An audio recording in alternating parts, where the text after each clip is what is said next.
A star was born in total secrecy, but the shadow of her fear was already planning her exit. It's a scenario that sounds like a Hollywood thriller. A woman stands before a global audience of millions, knowing that if she fails, no one in her personal life will ever know she was there. In 2013, Alice Fredenham walked onto the Britain's Got Talent stage not just as a contestant, but as a ghost. She was a simple beauty therapist from Hertfordshire, yet she carried a level of stage fright that bordered on the paralyzing. What the cameras didn't show was the sheer weight of the silence she had maintained. She hadn't told her parents, her siblings, or her friends about the audition. She later admitted that the fear of being told no was so visceral that she wanted to keep her rejection a private tragedy. When she began to sing My Funny Valentine, the atmosphere in the room didn't just change, it shattered. Her voice was described by the judges as liquid gold, a rare, smoky jazz tone that felt like it belonged in a 1940s lounge rather than a modern reality show. Within 24 hours, the video of her performance had gone viral globally, amassing tens of millions of views. For a brief moment, Alice was the biggest star on the planet, but the very secrecy that defined her entrance was a harbinger of the mystery that would eventually swallow her career. The public was seeing a star, but Alice was seeing a nightmare of expectations she never intended to meet. The pressure of being discovered was beginning to crack the very foundation of her newfound fame. What happens when the world sees two different versions of you on the same night? As our investigation into Alice's career continues, we uncover a rare anomaly in the world of television: the dual broadcast controversy.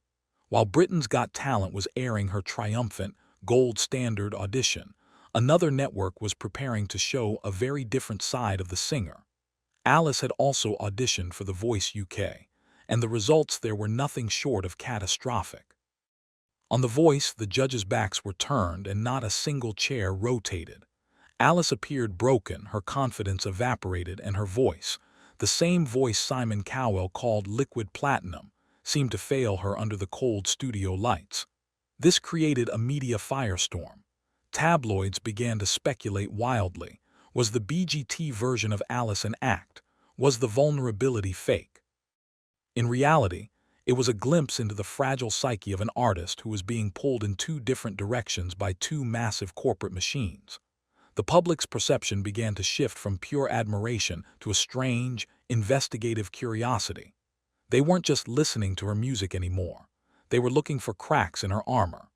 This was the first time Alice felt the sting of the exposed narrative, a narrative that would haunt her until she finally decided to step away for good. The industry wasn't just testing her talent, it was testing her mental fortitude, and the results were starting to show a woman who was reaching her breaking point long before her first album was even recorded. A world-class contract was signed, but the music never made it out of the boardroom. Following her exit from the spotlight of BGT, the path seemed clear: a massive recording contract and global tour. And for a moment, that dream was a reality. Alice was scouted and signed to a development deal with Sony Music, one of the most powerful entities in the entertainment world.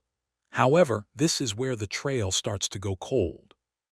Behind the closed doors of the record label, Alice was being molded into something she wasn't. The liquid gold voice was being pushed through the machinery of pop production, and the friction was immense. Reports from insiders suggest that the label was hesitant. They saw the viral numbers, but they didn't see a marketable pop star who could handle the grueling 24/7 cycle of modern celebrity. Eventually, the unthinkable happened. Sony decided to pass on a full-length album, effectively shelving one of the most famous voices in the country. This was a career-ending blow delivered in a quiet office, far from the cheering fans of the television studios. Alice was left in a legal and professional limbo, too famous to go back to her old life as a beauty therapist, but not useful enough for the industry gatekeepers to support. This period of her life is often cited as the primary reason for her deep-seated distrust of the limelight. She had been used for ratings, then discarded when the immediate hype began to fade, a victim of the very system that promised to save her. When the labels turned their backs, Alice went directly to the people, but it was a final goodbye in disguise. By 2017, Alice Fredenham had spent years in the shadows, but her fan base remained fiercely loyal. They hadn't forgotten the woman who sang through her tears in 2013. In a final, desperate attempt to reclaim her career on her own terms, Alice launched a crowdfunding campaign for her debut album, Under the Covers. The response was a testament to her enduring impact.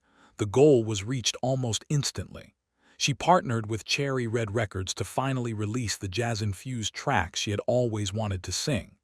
The album was a critical success among her core followers, showcasing a more mature, soulful version of the singer. It felt like the beginning of a second act, a comeback story that the media loves to cover. But if you look closely at the promotional trail for that album, the signs of her departure were already there. She gave few interviews, and her social media presence felt forced, almost clinical. It wasn't the behavior of a star hungry for more. It was the behavior of a woman fulfilling a final obligation. Once the album was released and the thank you notes were sent to the backers, something chilling happened. Alice Fredenham began to systematically erase herself from the digital world. The website went down, the updates ceased, and the liquid gold voice went silent once again, this time with no intention of returning. In an age of total connectivity, how does one of the most famous women in the world simply vanish? For the better part of a decade, the internet has become a breeding ground for rumors regarding Alice's whereabouts. On forums like Reddit and in the comments sections of her old YouTube videos, the speculation turned dark. Without any word from Alice, fans began to fear the worst. Rumors of a health crisis or personal tragedies began to circulate, fueled by the total lack of information. Some fans even went as far as trying to track down her family or former coworkers, looking for any scrap of news.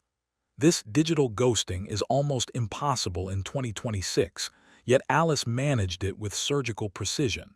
She didn't just stop posting, she moved on. Investigative journalists who looked into her disappearance found that she had retreated back to a life of total anonymity, far away from the cameras that once caused her so much distress. The silence wasn't a PR stunt or a way to build hype. It was a survival tactic. Alice had realized that the only way to heal from the exposed nature of reality TV was to become invisible. The mystery of her disappearance became a story in itself, overshadowing the music she had worked so hard to create. People weren't just fans of her singing anymore. They were fans of the enigma she had become. The search is over, but the answer is a heartbreaking reality for those hoping for a comeback. Now, in 2026, we finally have the definitive answer to the question. What happened to Alice Fredenham? After years of silence, official representatives and sources close to the former singer have confirmed the finality of her situation. Alice has officially retired from the public eye and the music industry. She is reportedly living a quiet, private life in the UK, having transitioned into a career that has nothing to do with the stage or the studio. The statement made it clear. She does not want to be found, she does not want to be interviewed, and she has no plans to ever record music again. The liquid gold voice is now reserved for her own ears and those of her inner circle. For many, this is a shocking conclusion to a journey that started with so much promise. But for those who saw her shaking hands back in 2013, it makes perfect sense. Alice Fredenham didn't lose her talent. She lost her desire to be a product. Her story is a cautionary tale of how the modern fame machine can chew up a sensitive soul and spit them out, leaving them with no choice but to vanish for their own safety. As we close the file on this investigation, we are left with her 2017 album and a few grainy YouTube clips, a haunting reminder of a woman who was brave enough to stand in the light, and even braver to walk back into